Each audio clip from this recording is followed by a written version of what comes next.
Okay, so with this video, I want to show you step by step how I prepare the body. And if you follow my finger, you'll see the mold lines from where they make the ejection molds and they piece the two together. You can see how it leaves a line and it runs from the back all the way to the front. You can see it here on the fender. And it does the same on the other side of the car as well. You can see how they run it right up the side. You can barely see that little line there. And they run it down the window trim. You can see it there on the door, and it runs down the top of the fender. And also, these aren't the only mold lines. You can see how there's a couple pieces of plastic hanging out in random places. You can see it there on the wheel well. See a piece dangling there. Right there. Also here on the side skirt, you can see there, and you can see there's a small bit that runs all the way across. You can see it right here on the front bumper. Obviously this little line here wouldn't be on the real car, this mold line here. This is where plastic seep through the two-piece mold. So you want to remove that. And also on the other side, remove both of those. Here you can see where I've marked those lines with Sharpie. And what it does is when you go to sand these off, it'll help you identify where you have sanded and haven't sanded. Just to help you get a better level surface. Just like using guide coat on a real car. You'll be able to see the places you missed and where you didn't.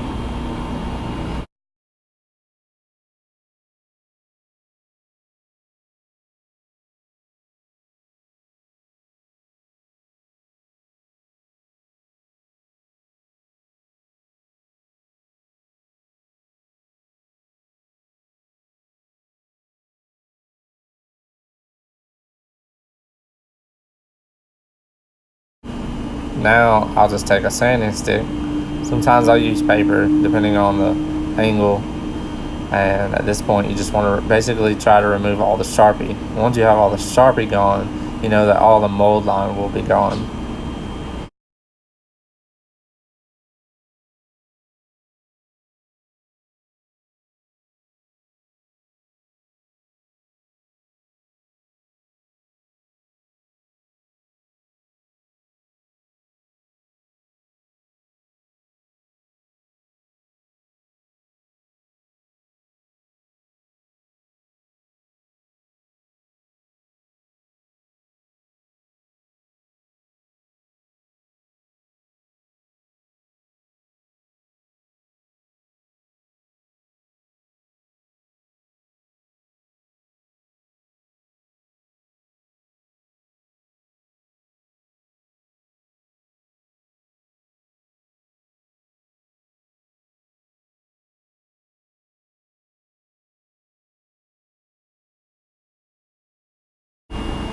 Now right here you can see how I've been removing the Sharpie, and there will be no line. It'll be nice and smooth, just like the body line on the real car.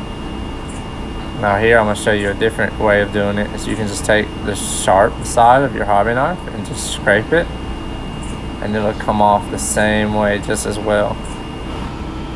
Let's show that. And you can see there how the line is starting to disappear. And that's all you really need to do is just remove that one piece of mold line where it's making a high spot. You can remove the rest of the Sharpie as well, just as I'm doing here.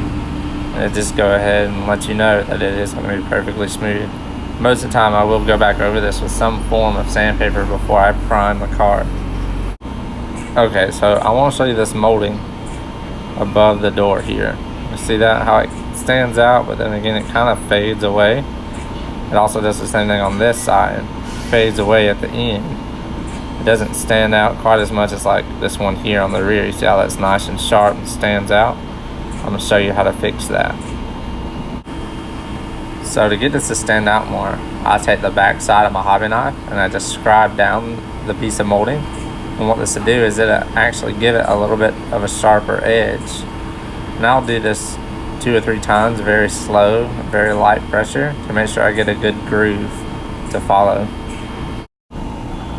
So after I've scribed somewhere between, I'd say 10, 15 times. Make sure you get a good groove.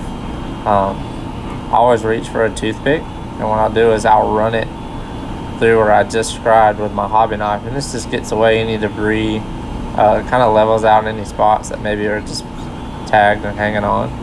Now I'll take my blade sideways like this, and actually it widens out that section, and instead of it looking like a hole in the side of the car, it actually looks like that piece of molding is standing out a little bit more. You can see I have this sharp blade pointing towards the roof, and what that does is it actually removes the side on the roof and leaves the plastic that's on the molding side.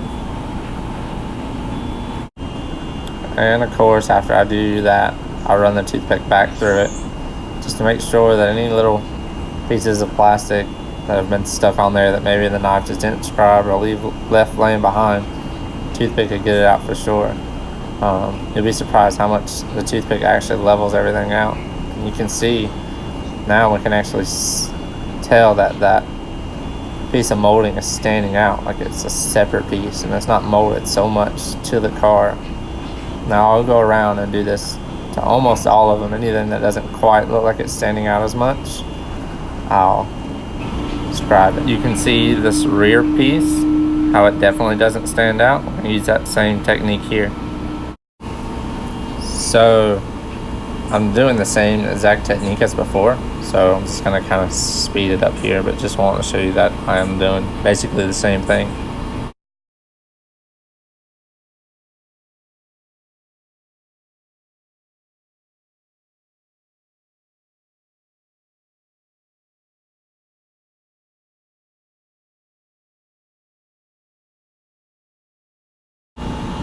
So if we take a look at it, you can see that there's a line.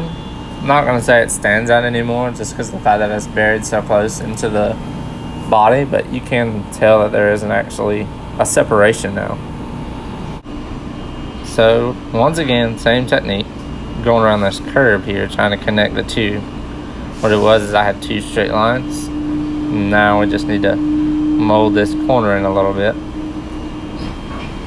Now, just to finish it up, we go back with the toothpick, clean it all up, make sure all the debris is out of the way, and there it is. You can see how that molding now stands out a whole lot more than it did before.